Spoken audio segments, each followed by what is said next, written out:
Y bueno, el tema es la inseguridad, es el tema del que hablamos todos los ciudadanos y la verdad me da mucho orgullo poder contar con la palabra del doctor Claudio Stampiglia. ¿Cómo le va, doctor? Stampaglia. Stampaglia, qué difícil, porque además se escribe distinto, ¿Es un italiano? Apellido croata. Ah, croata. Croata, sí, y la J no se pronuncia, bien dicho se dice Stampaglia. Stampaglia, muy bien, bueno.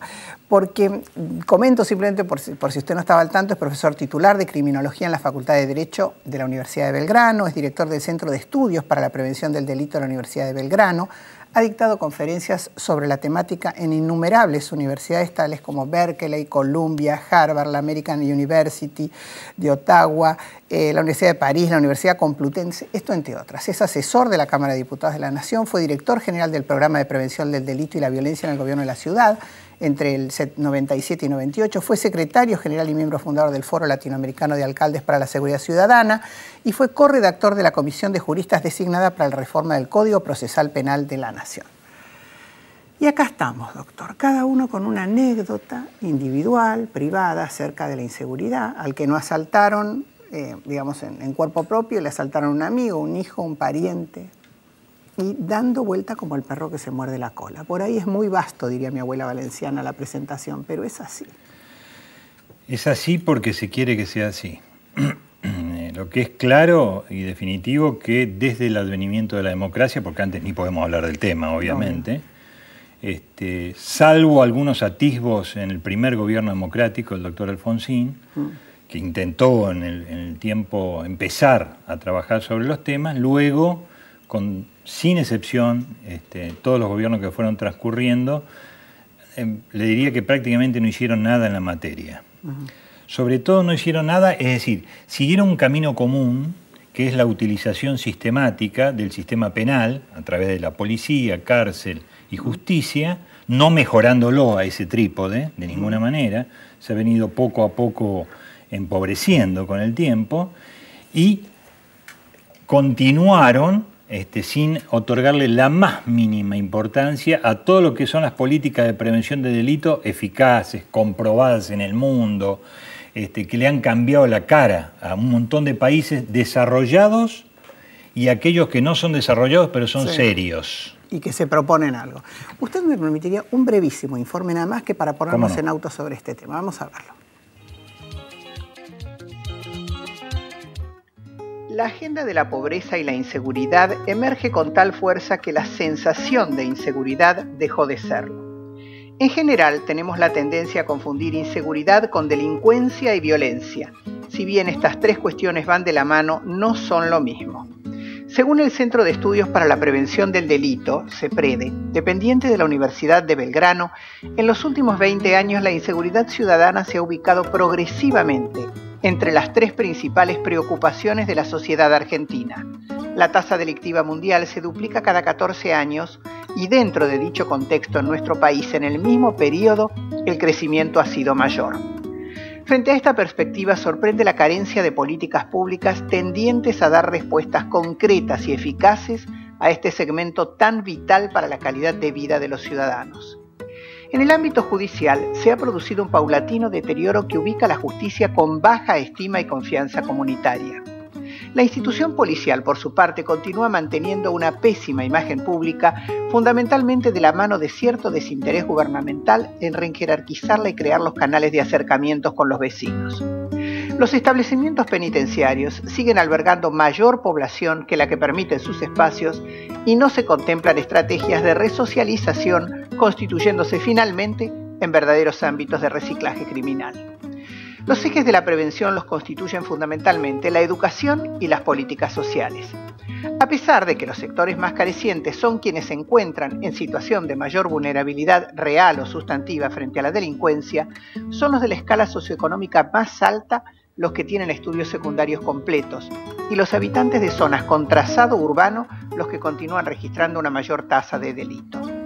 El indicador de inseguridad efectiva, sensación de inseguridad o miedo al delito, al igual que la delincuencia, tuvo un comportamiento ascendente pasando del 24,6% en el 2007 al 28,4% en el 2010, para colocarse en el año 2011-2012 en niveles cercanos al 30%. Mientras tanto, los hechos de inseguridad parecen ser parte del día a día. En una sociedad en la que el miedo crece, las medidas para evitar hechos delictivos aumentan y el problema de la inseguridad se agrava a pesar de las mejoras económicas vivenciadas en los últimos años. Un pantallazo general, pero que muestra una radiografía en la que creo que la mayoría de los argentinos no queremos vivir. Sí, para colmo, otro gran problema que tenemos es que se nos niega este tema sistemáticamente de las instituciones.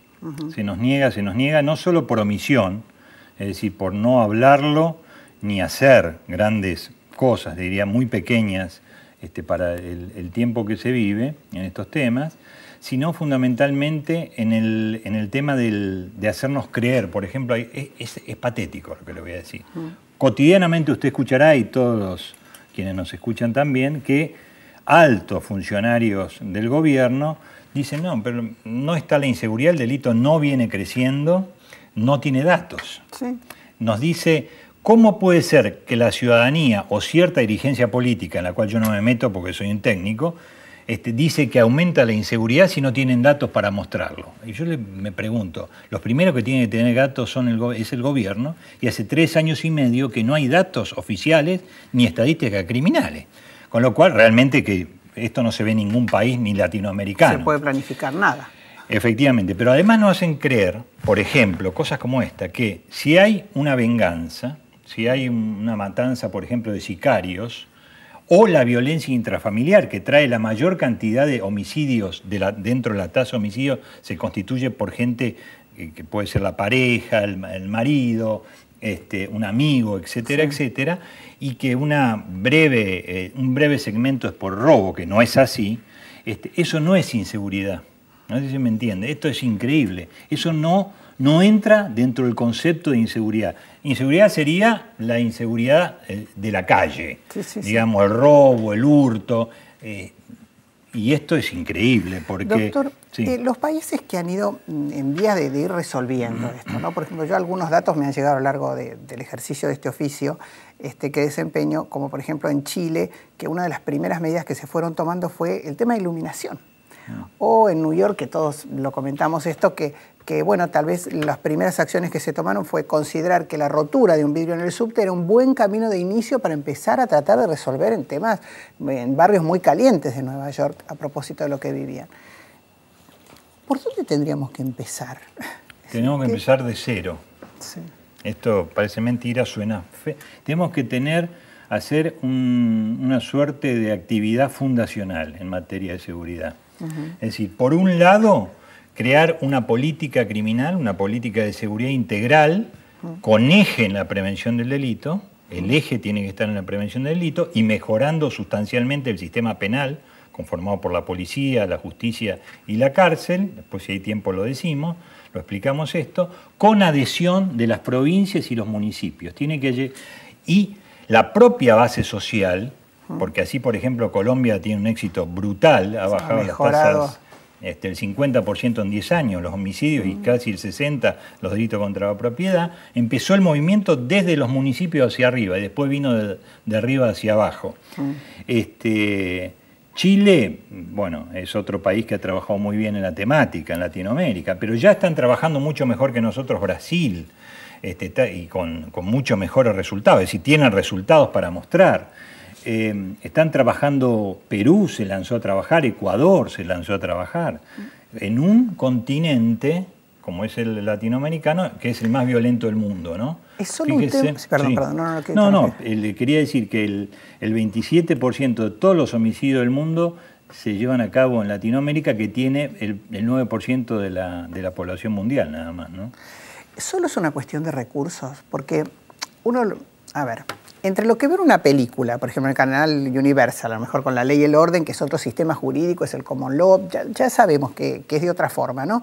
Todos son juicios por jurados, pero entre lo que uno ve de la interrelación entre la policía que investiga y los fiscales que acusan, y la realidad que la Argentina tiene, hay un mundo, yo siento por lo menos que hay un mundo de distancia, no porque aquel mundo sea perfecto, también tiene errores, pero está más cerca de no tener errores que los que tenemos nosotros. ¿Sabe lo que pasa? Yo en una cosa no coincido con usted, porque esto la gente lo tiene que saber.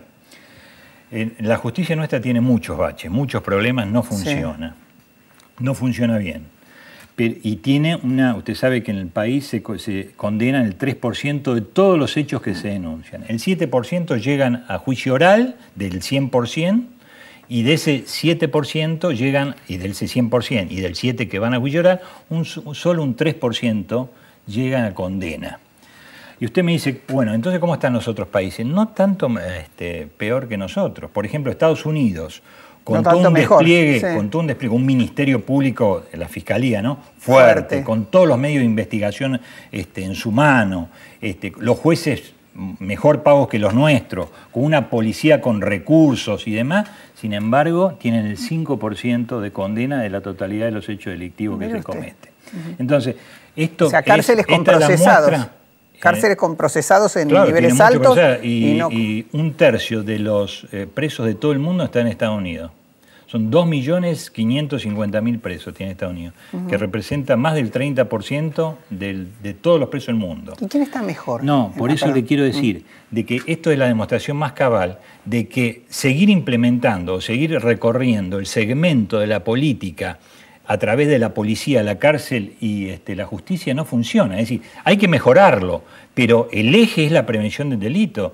Es ridículo pensar que las cuestiones sociales de peso y todas las, que ahora lo vamos a hablar, todas las causas por las cuales los individuos ingresan al mundo del delito se va a resolver a través del trípode del sistema penal. Es ingenuo. El 90% del que ingresa en el delito, así como se cree vulgarmente, es por un tema de falta de recursos, de poco dinero, de clases. ¿Cómo es esto? No, mire, por supuesto que, y hay que decirlo, yo no sé, en este país se tienen tantos miedos, ¿no? Obviamente está demostrado en todos los estudios criminológicos del mundo que la exclusión social trae aparejado una mayor dosis de delito, esto hay que decirlo, aunque a los políticos les cueste, porque sería reconocer su propio fracaso. Pero no quiere decir que el pobre sea delincuente, porque genéticamente no es delincuente. Es más, la pobreza estructural, como en el norte argentino, ahí hay baja tasa delictiva, porque es de una dignidad, es hereditaria, es una pobreza hereditaria, atávica, pero con respeto, dignidad, etcétera, con valores, etcétera, etcétera. El remordimiento que trae aparejado la brecha, la diferencia de la brecha social, el reacomodamiento y distanciamiento entre los que más tienen y los que menos tienen, eso sí trae violencia, genera delincuencia, es uno de los elementos. Otra es la deserción escolar. Sí, que estamos en niveles altísimos. Los chicos no terminan el secundario. Y yo recorro todo el país, y trabajo en ese segmento mucho porque es un tema que es uno de los temas que más me importan y me interesan. La facilidad en el acceso a las armas de fuego, cada vez el mayor consumo del alcohol y los estupefacientes. Después, cómo se ha instalado ya, le diría atávicamente, ¿no? Añejamente en nuestro país y en otros, pero en nuestro país es donde más interesa, una cultura de la violencia en general y en particular de la violencia intrafamiliar.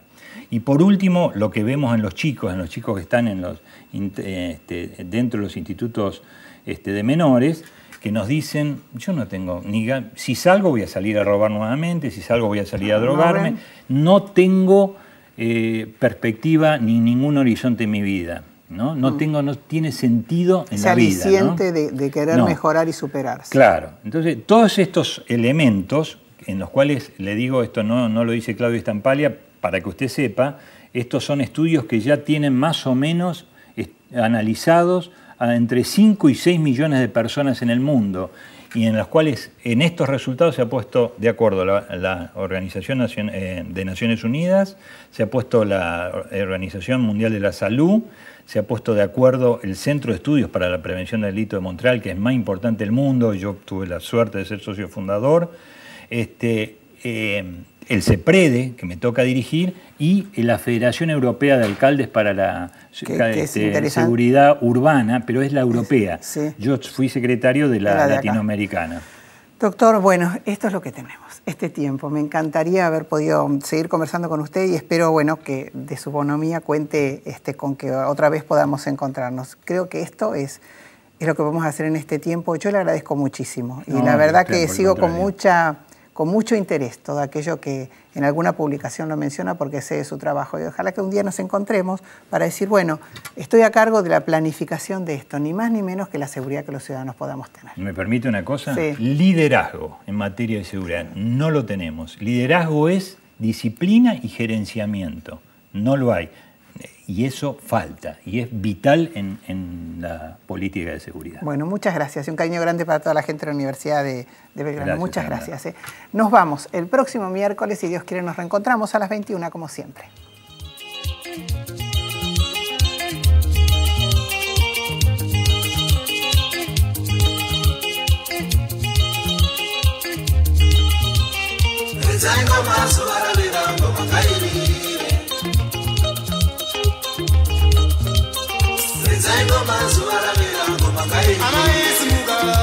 Baba Sumugai, Komade Kwedu, Zaigo Masu Aravira.